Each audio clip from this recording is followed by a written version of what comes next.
Hello friends. तो एक बार फिर से स्वागत है आप हबीबास मॉडल्स लाइफ व्लॉग्स में। फिर से ले आई हूँ मैं आपके लिए एक वेला व्लॉग, जिसमें आपको कुछ खास जानकारी नहीं मिलेगी गाइस।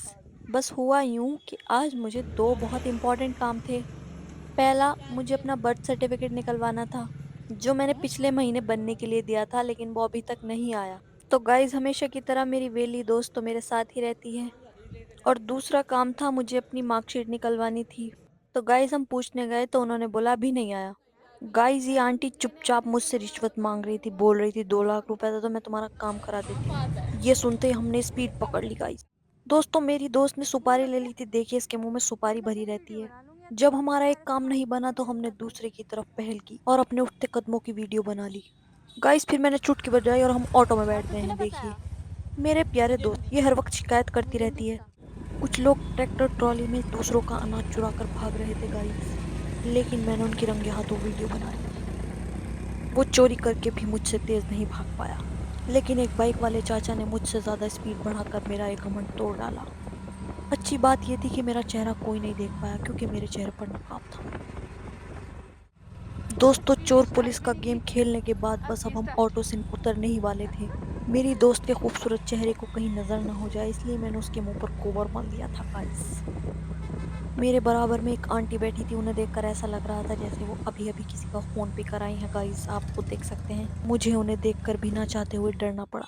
तो गाइस, ऑटो वाले ने हमें धक्के मारकर बाहर निकाल दिया और देखिए, मेरे दोस्त जमीन पर खड़ी है बेचारी, और मैं भी। परछाई में तो पति पत्नी की जोड़ी लग रही थी, मगर यह सत्य नहीं था गाइस।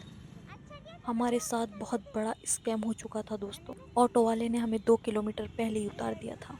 मैं हर मुश्किल का सामना करने के लिए तैयार रहती हूँ। मैंने इस चुनौती को भी हंसकर कबूल किया, भले ही पूरे रास्ते मुझे अपने दोस्त की गालियां सुननी पड़ी हो। रास्ते में बहुत खूबसूरत कलाकृति रखी हुई थी गाइस। मेरा मन बहुत कर रहा था इन्हें लेने का, लेकिन जेब में एक थैला नहीं था। 1.5 किलोमीटर दूर तक पैदल चलने के बाद मेरा सब्र का बांध टूट चुका था। मैंने एक ठेले वाले दुखियारे प्राणी से कहा कि मुझे तसल्ली दो कि अब ज्यादा दूर नहीं रहा। उसने जवाब दिया कि 1 किलोमीटर और चलना होगा।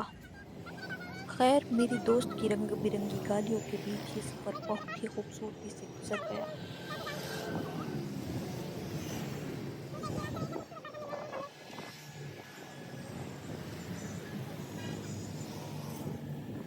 गाइस, इसको बहुत गुस्सा आ रहा है मेरे ऊपर, क्योंकि इसको मैंने बहुत चला रखा है।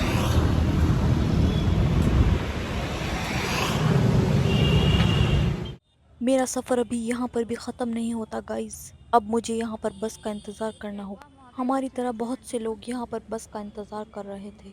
हर बस हमसे अपना रुख मोड़ कर जा रही। आखिरकार खचाखच भरी हुई बस में हम कुत्तों की तरह चढ़ गए। मेरी दोस्त ने मुझे सीट पर बैठने दी, क्योंकि लोग उसे मर्द समझ पहुंच रहे। चुके हैं, वो बस जा रही है और हम यहाँ आ गए हैं। हमें यहीं आना था, ये हम दोनों। सो गाइस, ये है वो शिक्षा का मंदिर जहाँ से मुझे अपनी मार्कशीट प्राप्त करनी है। सच कहूँ तो यहाँ पर आकर बहुत सुकून मिला और अच्छा लगा। तो गाइस, अब मैं अंदर जा रही हूँ। यहाँ पर मैंने अपनी मार्कशीट की अर्जी डाल दी है। बच्चों की कलाकारियाँ देखकर मन प्रसन्न हो गया। इन बच्चों को छुट्टी के समय भागते हुए देखकर मुझे अपना बचपन याद आ गया। मैं भी स्कूल जाने के टाइम पर ऐसे ही भागती थी। गाइस, मेरी दोस्त का मुंह गुब्बारे की तरह फूल चुका था, क्योंकि उसे बहुत भूख लग रही थी। अब हमें यहाँ पर बस का इंतजार करना था, तो मैंने सोचा खूबसूरत नज़ारों की थोड़ी वीडियोस ही बना लेती हूँ। मेरी दोस्त यहाँ पर आराम फरमा रही थी।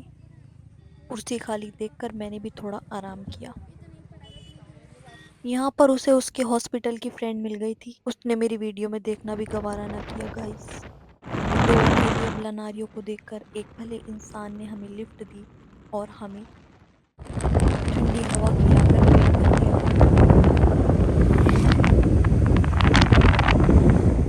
गाइस, वो भला इंसान हमें बीच रास्ते में ही छोड़कर भाग गया और हम पता नहीं कहाँ पहुंच चुके थे।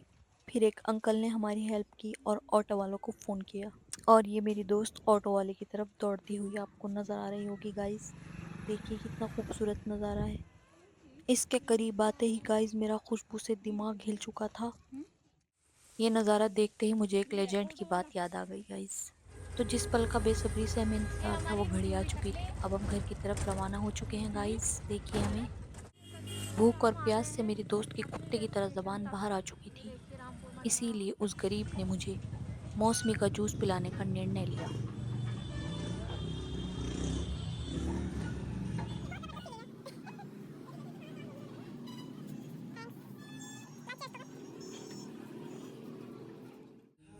फिर हम पेट पूजा करने के लिए एक कैफे में आ गए। तो गाइस, कैसा लगा आपको मेरा ये व्लॉग? मिलती हूँ नेक्स्ट व्लॉग में। तब तक के लिए take care of your self. Tata bye bye.